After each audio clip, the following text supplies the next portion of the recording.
breaking down all the plays and getting you in the action. We've got you covered all season long. Welcome to the BCSN Nation Podcast, powered by Marco's Pizza. Ladies and gentlemen, boys and girls, welcome back in to episode number 2 of season 2 of the BCSN Nation Podcast, powered by Marco's Pizza. I am your host, Brendan Goforth, and joining with me every single week. You know him, you love me, see him everywhere here at BCSN, Justin Feldkamp. You might know me, you might not love me, but I'm back with you. Here we go. Yes, and of course, joining us, we had him all last season, and here he is again. We got Mike Robb. Hey, welcome to be back. Happy to be back. And it's week 2, so that means we got a lot to talk about. Yes, we do. And we're going to get into it. And coming up on today's show, we'll let you know what we're going to talk about here. Maumee got their first win in more than 1,400 days last week. Absolutely huge congratulations to them. We're going to get to that here in just a moment. Coming up later on the show as well, we're going to be talking the player of the week. We've got our first one to talk about. It's going to be Mason Heinschel over from Clay. We're going to jump into our clip of the week, taking a look at something that happened with Central Catholic. They had a big win this week over Findlay. And then we're going to jump into our game of the week discussion, talking St. John's at Anthony Wayne. But before we get to that, I want to let you guys know, you can catch us every single week on BCSN at 4 o'clock every single Wednesday. You can watch us 4 o'clock on Wednesdays on BCSN, and you can listen to us on all of our podcast platforms. That's Apple Podcasts, Spotify, Amazon Music, Google Podcasts, iHeartRadio, and on bcsnnation.com/podcast. Make sure to check us out on social media. You can check me out at Brendan Goforth, Justin at Justin Feldkamp, Mike Robb at Coach_Mike Robb, and BCSN and all of our social media at BCSN Sports on Twitter, Facebook, Instagram, TikTok, and on YouTube. All right, let's go ahead and jump straight into this. I mentioned it right at the top of the show. Let's go ahead and get into it. Maumee went out there Friday night, first game of the season, first game for their brand new head coach, Evan Karchner, and they got a win in more than 1,400 days. Mike Robb, how big was this win for Maumee? I mean, it was everything. I mean, coming into the season, having a new head coach, renewed energy by a football program. I mean, that's everything. And for them to go out and achieve that week 1, I mean, you just put yourself in a position to, whether you lose the next 9 games or you win the next 9 as well and win a state championship, you've got over that hump. You've got out the gutter, and now you're on your way up. Everybody thought that, once Maumee got buried, that they were done. But when you bury a seed, they sprout. This is true. Justin, what'd you see? Yeah, Keyshawn Midcalf, Brock Hurd. They got Chase Malucci, a quarterback, Josiah Millen. Coach Evan Karchner said, we got playmakers. It's just a matter of getting in the right position and then have them believing. When you have a 34-game losing streak, you're in the middle of a rut, and you think no matter what we do, we're not going to be able to get over the hump. But I think that it's that new renewed energy. Week 1, teams don't have a whole lot of film on anybody. You got that new look with a new coach and a new scheme and new coaching staff trying to make the most of your scrimmages in the preseason. In that first week, you're kind of the audition, so to speak. And I think that they came ready to play from the get-go. They took a lead, and playing with a lead is a heck of a lot easier than playing from behind. You can control the clock. You can run when you want. You can pass when you want. You can be a little more cautious when it comes to 3rd and long or a 4th down. You don't feel like you have to go for it. You can punt it and pin a team back. So when you have that lead, I think that paid dividends for them, not only in that first half, but definitely in the second half. Springfield came back a little bit, made it interesting, but credit to Maumee for continuing to do what got them there to that fourth quarter. But, in seeing some interviews with Coach Evan Karchner and the feedback that he got after that game, they haven't reached their full potential. Nobody has at week 2, going into week 2. So I think, obviously, first step, key, and then the other element of this, Mike Robb, going from the NLL to the Northern Buckeye Conference. Yes. And you hear back and forth, founding member of the NLL, no longer in the NLL. Is it the right move or the wrong move? Personally, I think it's the right move. I think across the board from week 1 through week 10, they're going to play more like caliber opponents, and you're not going to go up against teams that are just gigantic compared to you as far as roster size. And for Maumee, relying on the gate sales when Perrysburg plays them. Okay, that's once a year, and once every other year. So I think consistent winning product. Coach was talking about, hey, when I played here, it was consistent, 7, 8, 9 wins type of thing.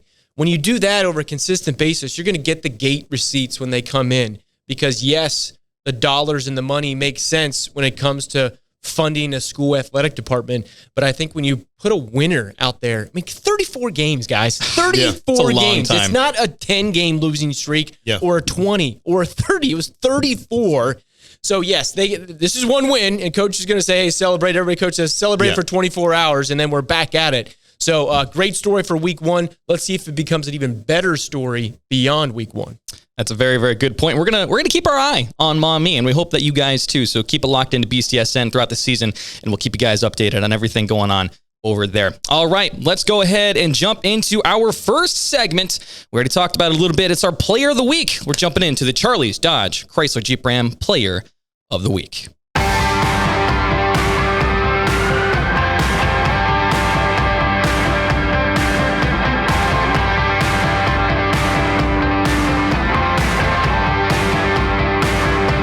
You're watching and or listening to the BCSN Nation Podcast powered by Marco's Pizza. Thank you so much for being here. Let's go ahead and jump into our Charlie's Dodge Chrysler Jeep Ram Player of the Week. We had our first poll go out, and by the way, you can vote this Friday when that poll goes out on our Twitter at BCSN Sports at 11 o'clock. I got that time wrong last week. It's 11 o'clock that poll goes out, and it runs till Monday at noon. We'll have that poll. You can take a look. But this past week, Mason Heinchel, QB of the Clay Eagles, came away with the first week victory. He had 40.9% of the vote over Tyler Morgan from Central Catholic. So a pretty close battle right there. But in this game, he had, of course, if you guys saw our social media, you saw this incredible mini Mary play that happened at the very end of the game with literally seconds left in order to put Clay in a position to take the win, which was unbelievable. But we saw more than just that play from Mason Heinchel throughout this game. So what did we see, Justin, from Mason this week? 33 of 47, 382, 4 touchdowns. Hudson Myers had 12 receptions, 126 yards, and that game-winning catch. And that play was just fantastic at the end because there was a man on him. Somehow he still got the ball to release, and it wasn't a missile. He just kind of put it up. And when you got a guy who has 11 receptions up to that point, big number 87 for Clay, Hudson Myers, hey, just let your receiver go make a play. And you really, at that point, Mike Rob, you got no other choice. There's zeros on the clock. You got to put the ball up. You can't take a sack in any way, shape, or form. And, hey, Mason being a guy who's been there, done that, he's gotten plenty of reps for the Clay Eagles. He did what he had to do, and his guy made a play for him. Yeah, absolutely. And Heinchel, to come back in that way, he had to drive the ball down the field as well. Yep. They drove the ball, they managed the clock, and then they were able to get that play. And I think, Sandusky had a blip there. I did it on a big play breakdown where, one of their outside backers, he just kind of let Hudson Byers just go by, and he was just standing in no man's land. And then Hudson Byers just in the back of the end zone, like I saw him on the film. He looked back like, that's probably my guy. And I was like, you get blessed when you do things the right way. Then they got to have the walk-off field goal. So shout out to the kicking team and the special teams to get the snap down, the hold, and the kick to put the game on ice. That was a beautiful job to start the week off for that big crowd out there. So you can imagine that the Clay Eagles are going to be ready for Northview going this week. Oh, they're going to be ready for sure. And, we talked a little bit about Mason last year on the podcast. Yeah. That was a team that I was really interested in seeing, and they were playing really well. So starting off the 2023 season with a win in this fashion has got to be a good momentum booster heading into week 2. Yeah, they're new to the NLL. A lot of those teams and trying to figure out where they fit into the mix there. You mentioned the PAT there, Mike Rob, Jackson Veller. Jackson Veller. Keep in mind, there's a lot of pressure there. It's a tie ball game. Yes. You got to execute, and the long snapper and the holder and the kicker, everything's got to go great. You got to have the blocking. So credit to that. That's those repetitions that you put in all through preseason, making sure that happens. But yeah, Mason Heinchel, a team leader. Yes, from the quarterback position. You don't always get that, but you do with him. Excellent flow. Excellent flow. His hair game. He's first team all hair when it comes to not only in the NLL, but the across Northwest Ohio. But he has just been fantastic, and they can get off to a 2-0 start when they take on Northview, and that game can be seen on the BCSN app later this week on Friday. All right, you heard it there. Definitely tune in this Friday for that matchup. The Player of the Week poll was big time, and you guys can make sure that you check out this week's Player of the Week poll. It's going to be on our Twitter at BCSN Sports, starting at 11 o'clock Friday night and running through Monday at noon. Always make sure to check that. And if you didn't get your vote in, make sure to go and get it in, because sometimes these polls end with like a 0.1% difference. So definitely go in there and let your voice be heard. All right, we're going to jump into our next segment here. It's our clip of the week.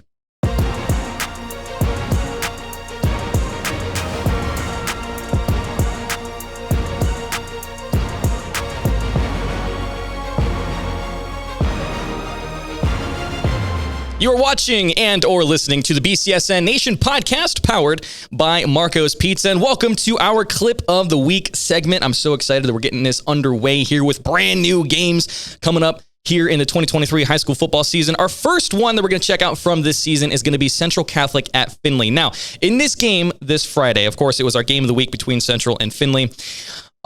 Central kind of dominated on the ground. And this clip is a very good example of that. Tyler Morgan taking the ball from 19 yards out straight into the end zone. Mike Rob, what are you seeing right here? Well, right now you just see the Great Wall of Irish, just pushing guys back. And if you take a look at that play, and you're going to have to see it a couple times, watch a different offensive lineman every play. I mean, every time you see this clip, and you'll just see how much they're pushing these guys back.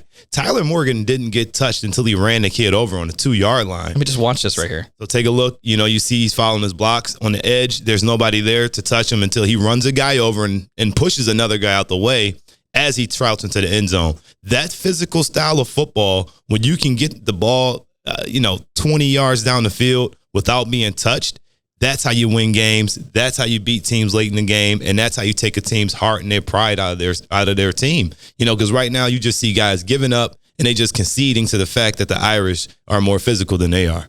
Yeah, Tyler Morgan, 9 rushes, 114 yards. He had 4 touchdowns, so nearly half of the times that he touched the ball, he found the end zone. And look what time of the game this is, 41-14, third quarter, 4:03, and Irish are still full go. Why? Because they have a 2 running back committee back there with Marquand Braswell. He had 20 rushes, 120 yards, and 2 touchdowns. So the benefits of that, Mike Rob, enormous when it's not like, okay, let's give the ball to the same guy from quarter 1 all the way through quarter 4, 39 rushes, and depending on how many yards you're getting, you got 2 guys with fresh legs deep into the second half. Yeah, and when I coached at Central Catholic a while back and we won a state championship with Trayvon Wade and Mike Warren, that was the whole game plan. We went to the season like, fellas, you got to understand, you're not touching the ball every series. And if you do that, we can make a long run. Right. And that's been the formula for Central Catholic. Have a physical, dominant offensive line, have multiple backs that can play. As you saw last year when Edmonds was playing, Braswell got a lot of reps. He got a lot of reps, and so did Morgan get a few as well last year during the season. So these guys are ready to go. Blood is just oozing out of these guys' eyes because they see that state championship, and they also got tired of hearing about how good Ryan Montgomery was. They said, hey, we got to come out here and show these guys that we're bigger, better, faster, stronger, and Central Catholics is on their path to seeing some good things in their future. Man, I just watched this clip, and I just see the offensive line of Central Catholic, like you said, just a great wall of Irish. I mean, completely pushing the defensive line from Findlay away. I mean, the fact that Tyler Morgan isn't touched until, like you said, like the 2 or 3 yard line. I mean, just look at that. That's just, when you have that opportunity, you're talking about having fresh legs from having multiple running backs, but when you don't even have to get touched until you've already ran 17 yards, it's going to make your job kind of easy. And being a guy to catch that, to be that defensive back to catch the steam from Tyler Morgan at 2 yards as he gets a 20-yard head start coming downhill right at you, that is a scary sight too. Ooh, that's tough. I don't want to be that person. All right. Well, we have all kinds of clips that come out on our social media Friday night when we have got all of these games on BCSN, on the NLL Network, and on the BCSN Now app. You can check out more of these clips on our social media and specifically on our TikTok. It's at BCSN Sports. Make sure to give us a follow to catch more of these clips over there. All right. Before we get into our last segment here, I want to let you guys know real quick. We already briefly mentioned Maumee at the beginning of the show. We'll talk about them again because they came away with our first week of the Unison Health Student Section of the week. It was just a great story all around. The student section showed up and they were big time for Maumee. Maumee got the win. It was just a fantastic showing. So congratulations to Maumee. We will be there Friday with the belt. So show up, be loud, and be proud. And if you guys want to win the student section of the week this upcoming week, then send us your photos and videos on social media at BCSN Sports and use the hashtag OTW. All right, we're jumping into our last segment here. It's our big one. We're talking about the Dave White Chevrolet Game of the Week.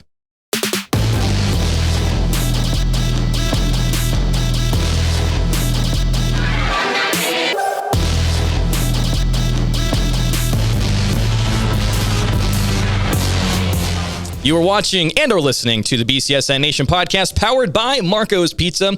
We are here for our Dave White Chevrolet Game of the Week. We're talking St. John's on the road at Anthony Wayne, 7 o'clock on the NLL Network. Also the location, once again, of Game Day Tailgate, which takes place at 6:30.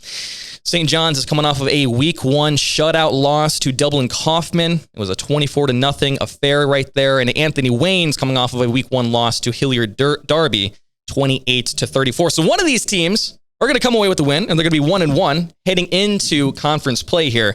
But what are we seeing out of this matchup, Justin? Well, you don't want to stare 0-2 in the face. No. That is for sure for both of these teams. So turnovers were crucial for a lot of losing teams in Week 1, and that was the case with both of these teams, St. John's and Anthony Wayne. For St. John's, their quarterback, Coy Hammock, a sophomore quarterback, played well at times. Some of the interceptions that he has weren't necessarily his fault, but going into the red zone, knocking on the door to get on the board. I think they were down 14-0 at one point. They would have made it 14-7, but they turn it over inside the 5 on an interception there, and then they come out in that third quarter trying to rejuvenate, get a good start to the second half. First pass of the third quarter, a pick six, a great defensive play by Dublin Kaufman's linebacker led to a touchdown, and then a lead that was too big for St. John's to come back from. And then on the flip side for Anthony Wayne, on the road, down in the Columbus area, Coach Andy Brungarden, speaking with him earlier this week, it was the type of competition they wanted against a solid team that was going to be ready to go. They had their senior night, Derby did, so they just couldn't meet their excitement and intensity level in that first quarter, and that's what we got them behind the 8 ball. They also had crucial turnovers early in that one, but for Anthony Wayne, he said that they played well after that point. So second, third, fourth quarter, he was pleased with the execution, but he said it was a learning moment. You're going up against a tough team on the road, on their senior night in Week 1. You got to be ready from the kickoff. Yeah, absolutely. You know, it's just tough for both of these teams to go ahead and take that Week 1 loss. But you know what? Week 1 is about learning and figuring it out. And you look at the St. John's football team and just understand where they've been and how they've had that consistency at quarterback for year after year after year. And now that's a part of their team where it's like, hey, there's no Lichtenbergs here anymore. 6 years in a row. It was Brady and then Blake. Brady trying to make a name for himself down at the University of Cincinnati. Look, right now, I was told he was the number 2 quarterback behind a transfer backup. And then Blake down at the Miami Oxford. But yeah, if you have 6 straight years of a reliable, consistent, okay, we're going to get a playmaker there. But credit to Coy Hammock, he's learning and he can get better. And, they're starting very similar to what the Lichtenbergs did. Remember, Brady started as a freshman and then Blake starting as an underclassman. Same thing with Coy here. He's a sophomore. Yeah, and that's the good thing about it is, Coy Hammock, he knows those guys. He's been able to see them and develop with them. He's friends with them, and that's how that confidence grew, and that's why he's the starting quarterback right now. So the reign is his. If he doesn't take care of business this year, obviously they're going to be looking to find some options to get right. But with his size and his arm talent and his speed and that offensive line they have, this is going to be a tough game here for Anthony Wayne because now they've kind of understood that they got a really good, strong rushing attack. They can run the ball well. And on the defensive side, also you got guys that can play. You got Yackey in the middle. You got Madden down there on the defensive line. These guys can play some football. So Coach Mack, obviously they're not happy that they got shut out last week, and at home in that fashion. Now you got to come back out punching and swinging because it only gets tougher as the schedule goes on. Yeah, for both of these teams, they're both in new leagues. Yeah, with St. John's in the Detroit Catholic League, and then with Anthony Wayne still in the NLL, but a new look NLL. So they're going to be going up against Whitmer and other teams we progress through this season. Perrysburg in Week 10. We'll see how that could factor into the NLL Buckeye division. For those that might not know just yet, Buckeye division and the Cardinal division. Buckeye, the bigger enrollment schools. The Cardinal division in the NLL, the lower enrollment schools. But yeah, Anthony Wayne, a couple years ago, this was a arguably the game of the year when St. John scored a walk-off touchdown. Oh, yes. Anthony Wayne in the corner of the end zone. I remember that. With Blake throwing a touchdown pass to Justin Toller, if my memory serves me correct. Yeah, Thomas Zyros going crazy in the end zone. Yeah, I that's remember right. that. Because he was with UT at that point. Yep. He was watching his old homies down there. And then last year at St. John's, Anthony Wayne took it to him pretty good. So you're looking for the Titans to possibly get some revenge in this one. But we will be there for game day tailgate. Looking forward to it. Pat, Matt, and I will be ready to roll in our normal tailgating location. Come by, say hello, and we will see you there. Yes, we will. So, guys, I mean, this is, when we're looking at this matchup here with Anthony Wayne and St. John's, right? This is for both of these teams. This is their last non-conference game for the season, correct? We jump right into to conference play after that. So, you already mentioned you don't want to be 0-2 when you're heading into that, but like, how big of an impact does that have on your team if you do go into that 0-2? Yeah, well, when I look at it, I think playoff points, because both of these teams should pick up some wins beyond this week 2 matchup. So if you win, you secure all of those rider points, and then you slowly go up as long as you're doing your job and picking up some wins throughout the rest of the year too. But that's what I always look at when you got these matchups where you know nearly for certain that the team that you're playing is going to end up with a winning record. So that makes this game all the more important. Yeah, it's going to be a really big one. Mike Rob, what are you thinking? I'm looking at the schedule too, and just looking at what Whitmer. I mean, I'm sorry, not Whitmer. I'm jumping the gun now. I'm ready. I'm ready to talk about other games now. But when you're looking at these two teams and you just say, okay, what's next, and how you set it up, this is a huge momentum boost for both of these teams. Like I said, coming into this 0-0, 0-1. I mean, it really puts the stress on your team, because now if you can't get that win in week 2, you're going to be feeling that pressure. You're going to be feeling that stress. Like, guys, we behind the 8 ball, and you might create some sense of urgency that you didn't really need. Right. Yep. So it's all about buckling down, and the biggest jumps between any team is from week 1 to week 2. So we'll see how teams prepare. All right. You guys can catch that game. It's going to be live this weekend on Friday. It'll be 7:00 on the NLL Network. Again, the host of Game Day Tailgate as well. So, looking past this game of the week, Justin, what other games do we have covering this week? Yeah, well, we'll start it off on a Thursday. I'm looking forward to this. We got time to break this one down too, Mike Rob. Scott versus St. Francis at the Glass Bowl. It's a Thursday night game. If you've been paying attention to the weather at all, heat index through the roof on Thursdays. Yes, they push the kickoff by a half hour. Hopefully temperature cools off a little bit there. But Scott at St. Francis, we're going to have that game as well. The Whiteford-Blissfield game, not a broadcast for BCSN, but that game was a Thursday. Now it's Friday, so Whiteford and Blissfield opting to stay away from that heat on Thursday. They're moving that game to a Friday. But back to Scott at St. Francis. Both of these teams came up with week 1 losses on the road. Scott lost to Clearview. St. Francis lost to Perrysburg. There's a guy, Mike Rob. His name is Jack Tackett. Jack Tackett. Jack, don't call me TJ Tackett. So I think if he didn't watch, I wish he would have, because then he would have gotten motivated by his name being called wrong. And what did he do? Just to spite Mike Rob's inability to call him by the name. Josh. Yeah, you called him Jack. I was going to say, is there another one? You know what I saw? You know what I saw? I saw Jack Bohr. I'm glad you got that. I saw Jack Bohr, and now Josh Jackett. We love the old Perrysburg team. No, we really screwed up. All he did, we are so sorry. All he did, the cousin of TJ, 12 of 14, $155, 4 touchdowns, 60 rushing yards, and a touchdown. You talk about the big play capability. Kevin Fennekin, 3 touchdowns in the first half. He was just the go-to target. But hats off to him, and I think he's going to be making a little bit more noise throughout the NLL portion of the season. But I'm glad that he used the motivation now, not once, but twice, for people calling him by the wrong name. He's in my Instagram chat group, so I already apologized to him about it, so it's all good. There we go. But yeah, again, he is the future of Perrysburg football. I mean, he is a stud. They also got a young freshman quarterback that is going to be just as good. So Perrysburg is going to be solid in the quarterback room going forward. I got to watch their JVs play versus St. Francis, and I also got to watch Finley's JV play against Central Catholic. And so it was a unique weekend just to watch some of these younger guys who are going to be stepping up and taking the reins. So I'm looking forward to that game. And then also for St. Francis and Scott, Scott has we talked to Coach Wilson. Me and Tim Clagg will be on the call in that game. And we talked to Coach Wilson yesterday, and he told us about his team, that he has about 4 linemen that he just found in the hallway that never played football before. So he's trying to rebuild this thing. Okay. But he said last year, those were the same kids that wouldn't have came out and played football. But now that they've having a success, you can see the culture starting to change over there. More guys want to get involved with the football team. So, even after that week 1 loss, they still feel really good. They don't have their key running back in Amon Haynes. He has a broken toe, so he's been out since the scrimmages. So once he gets back, you can imagine how well this team's going to go. And Carnell Smith, obviously, they dropped the ball a little bit, had a few interceptions, put themselves behind the 8 ball. But this matchup versus St. Francis, they're really looking forward to, and they feel like, for a City League team to match up with a Catholic school, they think this is the best odds that,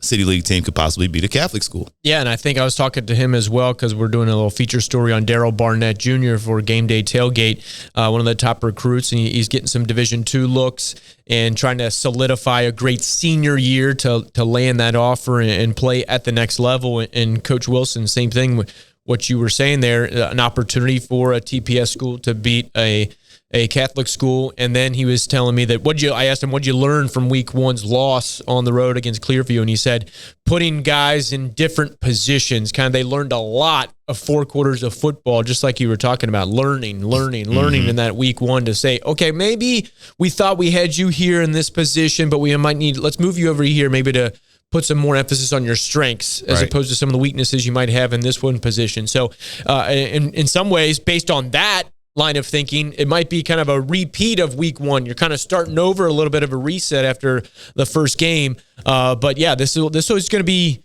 a challenge for both teams. I think both of these teams are going to be excited and have the intensity level from the beginning just because of the unique matchup. And it's a BCSN Thursday night game of the week. Yes. And both of these teams want to come out ready to play. So anyway, that's how we got distracted there with the different games. But Scott at St. Francis on Thursday. Here's the lineup of games for Friday. St. John's Anthony Wayne. We talked about that. Central Catholic at Whitmer. Let's get some thoughts from Mike Robb on that. Clay at Northview. Fremont Ross at Sandusky. Rogers at Springfield. Bryan at Maumee, Liberty Center at Napoleon, Lake at Northwood. And then in our BCSN Erie Market in Sandusky, we got Western Reserve at Margaretta. Morenci at Toledo Christian here in the Toledo area. The other Erie game I already mentioned, Fremont Ross at Sandusky, meeting for the 118th time. Woo. An all-time rivalry in the state of Ohio, the second longest running rivalry in the state of Ohio. But that Central Catholic Whitmer game, Whitmer 0-1 after losing to Olentangy, Mike. Hey, and Whitmer came out on all cylinders offensively. They were hitting the ball in the right places. We talked about Brady Ford, too, and he had 300 yards. It was just the defense. The defense could not get it down, and that's what they're going to have to emphasize this week on the back half in that secondary because the competition only got stiffer for Whitmer. So they're getting put in a situation where they're going to have to find a way to, beef up defensively because they're going to have to stop the road graders up front from Central Catholic, or we'll dub it as the Great Wall of Irish, and that's going to be the hardest thing for Whitmer. I think offensively, they'll be okay. They can hang into the football game. But again, once that pressure starts getting on that Whitmer offense, I feel like it's the same type of story with Findlay. But they can run the ball so the game won't be extended as long. I think that was the problem for Findlay. They threw the ball 95% of the time, and they barely ran. So you gave Central Catholic's offense so much more time to score points. And I think this week the score should be a little bit closer, but I still feel like it's going to be a blowout in the Central Catholic favor. Yeah, I think the second half was indicative. That game at halftime at Findlay, Central at Findlay, it was close. Yep. It was a good game, and Findlay gave up a touchdown right before the half that kind of separated. They could have gotten a goal line stand and kept the momentum and taken in the second half, but the Irish won that battle right there, and then it kind of cascaded from there. But Whitmer's going to have to be all in for 4 quarters, or it could, like you said, get ugly, but I think Whitmer could be up to the challenge. It's a matter of, okay, just that mentality of, hey, just because you gave up a touchdown, let's not let this thing get out of control. Let's play how we know how to play. Mental toughness. Exactly. Yes. Exactly. That's going to be a real big one to pay attention to. You can catch that 7 o'clock this Friday on the BCSN Now app, along with all these other games we already mentioned. We've got Game Day Nation, 7 o'clock on the NLO Network, or is it BCSN, then the Game of the Week on the NLO Network. So make sure to tune in this Friday night. We got you guys all covered. Make sure to check us out next week, 4 p.m. on BCSN on Wednesday. We will catch you guys next week. We'll see you then.